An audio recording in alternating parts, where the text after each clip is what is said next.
अस्सलाम वालेकुम students, how are you all? खैरियत से हैं? ठीक ठाक हैं? तो अपनी सीरीज को कंटिन्यू रखते हुए आज हमारा टॉपिक है कि अगर कार्बन चेन में डबल बॉन्ड और ट्रिपल बॉन्ड एक साथ आ जाएं तो हमने क्या करना है। तो कुछ भी नहीं, बहुत ही आसान है, घबराने की कोई ज़रूरत नहीं है।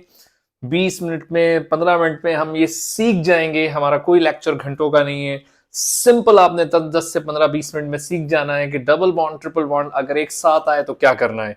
रूल वही रहेगा, देखें, रूल नहीं छोड़ना है। Rule number 1, select the longest carbon chain, reverse नहीं जाना। ब्रांच या पाई बॉन्ड जहां से नियरेस्ट है, काउंटिंग वहां से करनी है। Branch carbon is also called alkyl. बहरहाल मैं कुछ स्ट्रक्चर लिखता हूं, हम अपने लेक्चर को स्टार्ट करते हैं, टाइम वेस्ट नहीं करते। तो अगर हमारे सामने इस तरह का कोई स्ट्रक्चर आ जाए, फॉर एग्जाम्पल कि इसमें एक डबल बॉन्ड भी है और यहां पर मैं देख लेता हूं फॉर एग्जाम्पल कि इसमें ट्रिपल बॉन्ड भी है। ठीक हो गया, एक स्ट्रक्चर में ये लिख लेता हूं, ओके, एंड CH2। याद रखिएगा simply rule number 1, select the longest carbon chain. क्या सेलेक्ट करें? है ही सर स्ट्रेट चेन। अगर स्ट्रेट चेन है तो परेशान होने की जरूरत ही नहीं है, मतलब है ही हमारे पास टोटल 2 ही कॉर्नर। तो जल्दी से देर नहीं करें, हमने 2 कॉर्नर सेलेक्ट कर लिए। यहां से डबल बॉन्ड की पोजीशन 1 है, यहां से ट्रिपल बॉन्ड की पोजीशन 1 है। अगर डबल बॉन्ड और ट्रिपल बॉन्ड सेम पोजीशन पर आ जाएं, अगर दोनों सेम पोजीशन पर आ जाएं तो काउंटिंग करेंगे डबल बॉन्ड से, because double bond more reactive than triple bond. ठीक है, अगर डबल बॉन्ड और ट्रिपल बॉन्ड दोनों सेम पोजीशन पर आए तो डबल बॉन्ड से काउंटिंग करेंगे। अगर सेम पे ना हो तो फिर जो नियरेस्ट होगा काउंटिंग वहां से कर लेना। ये हमेशा नहीं कहा कि डबल से ही काउंटिंग करोगे, नहीं। अगर डबल बॉन्ड और ट्रिपल बॉन्ड सेम पोजीशन पे हो तो काउंटिंग डबल से करनी है, अदरवाइज जो नियरेस्ट होगा काउंटिंग वहां से करेंगे, वो जब देखेंगे हम एग्जाम्पल में। तो देखें, डबल बॉन्ड की पोजीशन 1 है तो हम इसको 1 कहेंगे, इसको 2, 3, 4, 5। लिखना सबसे पहले डबल बॉन्ड को है, याद रखिएगा। डबल बॉन्ड को पहले रिप्रेजेंट करेंगे, ट्रिपल बॉन्ड को उसके बाद। सबसे पहले आपने डबल बॉन्ड को लिखना है, ओके। तो डबल बॉन्ड की पोजीशन क्या है? 1। ठीक हो गया। कार्बन कितने? 5।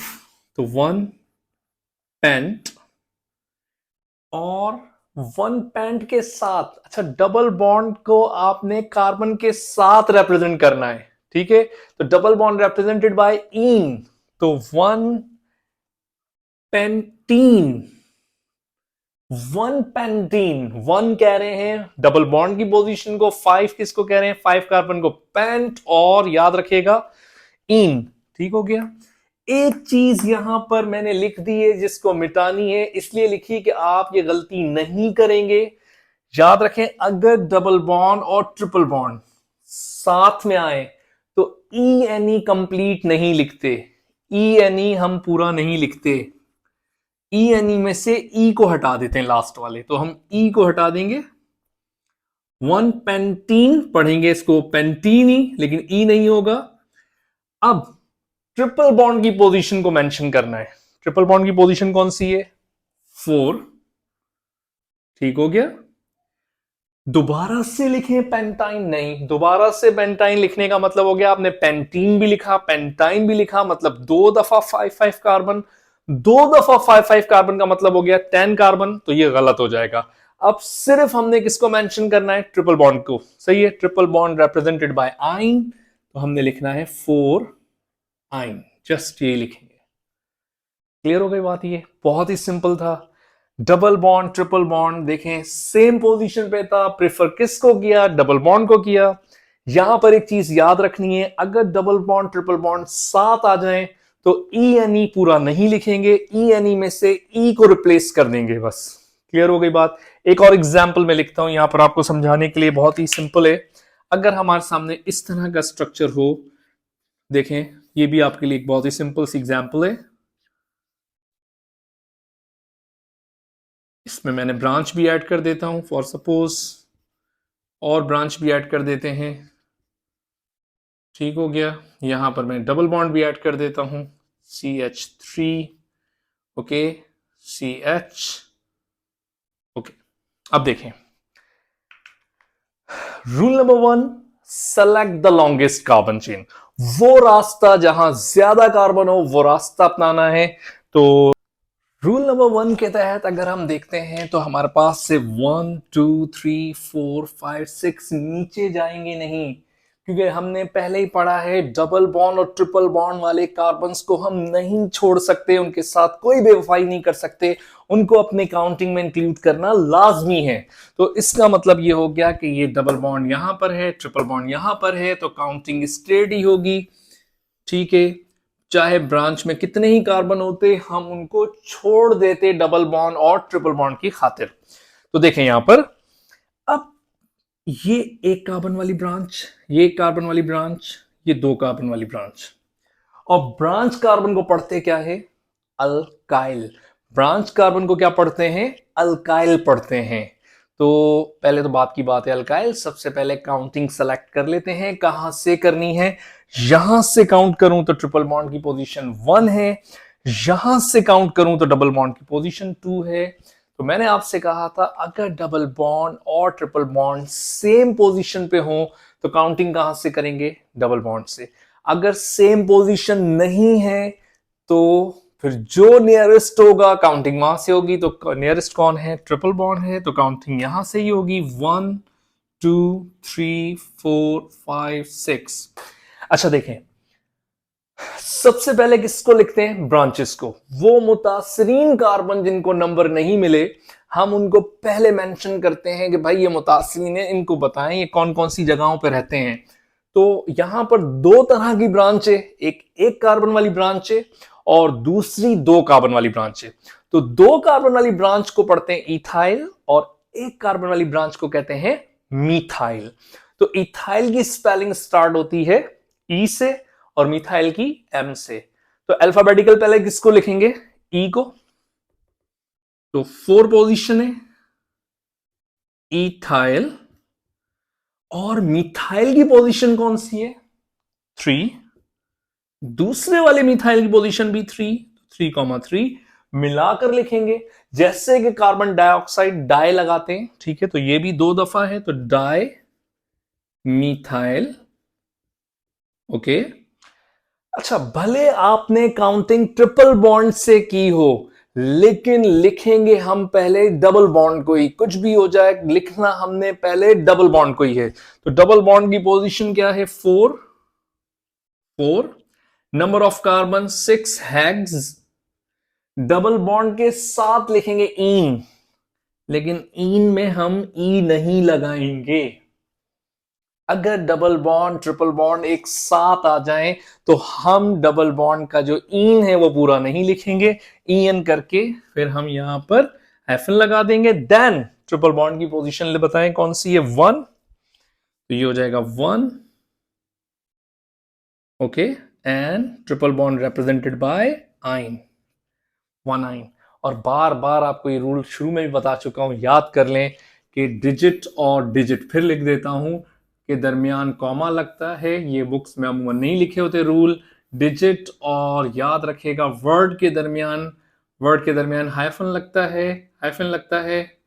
और वर्ड जिसको हम ये कह रहे हैं अंडरस्कोर कह रहे हैं, और वर्ड के दरमियान कुछ भी नहीं लगता। तो ये याद रखिएगा रूल।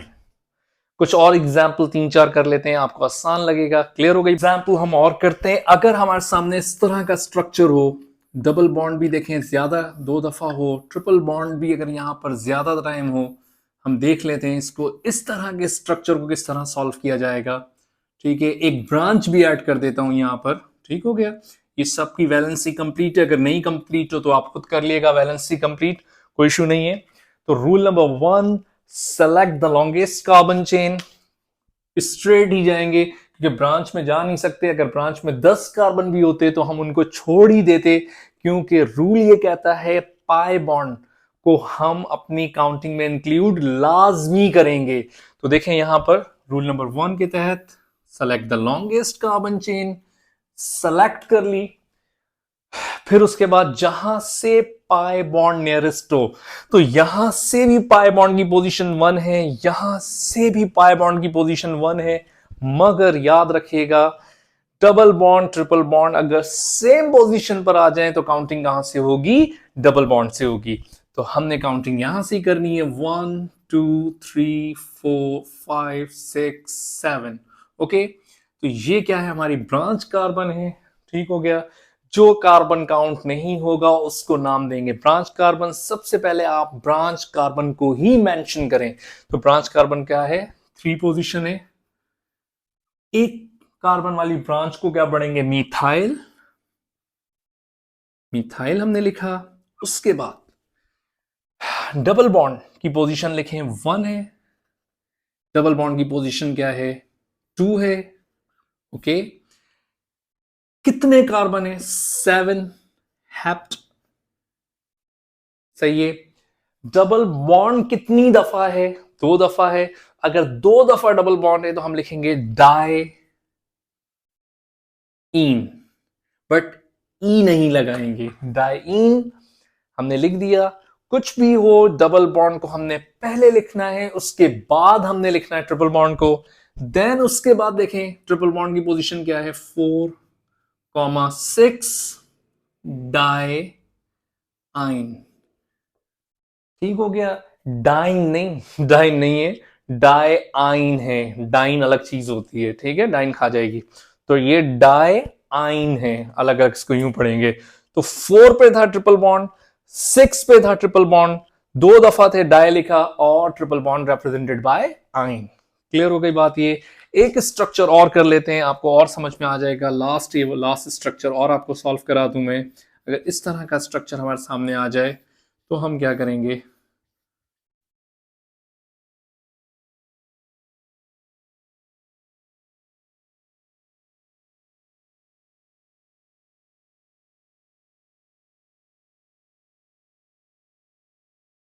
ठीक है। Rule number 1, select the longest carbon chain. 1 2 3 4 5 6 7 8 straight ही हमारी लॉन्गेस्ट होगी, क्योंकि हमने पाई बॉन्ड को तो छोड़ नहीं सकते। जहां से पाई बॉन्ड नियरेस्ट होगा काउंटिंग वहां से करेंगे। 1 पर ट्रिपल बॉन्ड है, 1 2 3 4 5 6 7 8 कार्बन है टोटल। जल्दी से इसका नाम तो आप मुझे बता देंगे, जब तक मैं सॉल्व करूंगा आप जल्दी से सॉल्व कर लें। 1 2 3 4 5 6 7 8, 2 कॉर्नर सेलेक्ट कर लिए। ये ब्रांच कार्बन है। ब्रांच कार्बन वो कार्बन जिसको नंबर नहीं मिलता वो अल्काइल है। लेकिन फैसला पहले ये करना है कहां से पाई बॉन्ड करीब है, काउंटिंग वहां से करेंगे। यहां से ट्रिपल बॉन्ड की पोजीशन 1 है, लेकिन डबल बॉन्ड की पोजीशन वहां से क्या है, यस 2 है। अगर डबल बॉन्ड की पोजीशन 2 है तो इसका मतलब क्या हुआ, काउंटिंग कहां से होगी, लेफ्ट से ही होगी। क्योंकि अगर double bond triple bond same position पर आते हैं तो फिर हम डबल बॉन्ड सेलेक्ट करते हैं, अदरवाइज जो नियरेस्ट होगा काउंटिंग वहां से होगी। तो नियरेस्ट ये है 1 2 3 4 5 6 7 8। ओके, अब मुझे बताएं सबसे पहले किसको मेंशन करेंगे, ब्रांच कार्बन को। तो ब्रांच कार्बन की पोजीशन क्या है, 3 है। 3, 2 कार्बन वाली ब्रांच को क्या पढ़ेंगे, इथाइल। भले आपने काउंटिंग ट्रिपल बॉन्ड से की हो, लेकिन लिखते पहले किसको हैं, डबल बॉन्ड को लिखते हैं। याद रखिएगा डबल बॉन्ड की पोजीशन क्या है, 6 6, 8 कार्बन को oct. Double bond represented by ene, ene में लास्ट ई नहीं लगाएंगे। याद रखें अगर डबल बॉन्ड ट्रिपल बॉन्ड एक साथ आए तो डबल बॉन्ड में एक ई को हम रिप्लेस कर देते हैं। ठीक हो गया। अब उसके बाद ट्रिपल बॉन्ड की पोजीशन क्या है, एक की 1 है, एक की 4 है। तो 1,4, कितनी दफा ट्रिपल बॉन्ड है, 2 दफा, तो 2 के लिए डाई। और ट्रिपल बॉन्ड रिप्रेजेंट किससे किया जाएगा, आइन से। तो ये आपको वैसे भी प्रैक्टिस हो गई होगी। उम्मीद करता हूं आपको ये स्ट्रक्चर समझ आया होगा। अगर नहीं आता तो आप मुझसे व्हाट्सएप या वैसे भी आप मुझसे कमेंट्स में पूछ सकते हैं। तो मैं समझता हूं आज तक के लिए लेक्चर आपको समझ आया होगा। तो नेक्स्ट लेक्चर तक के लिए अल्लाह हाफिज।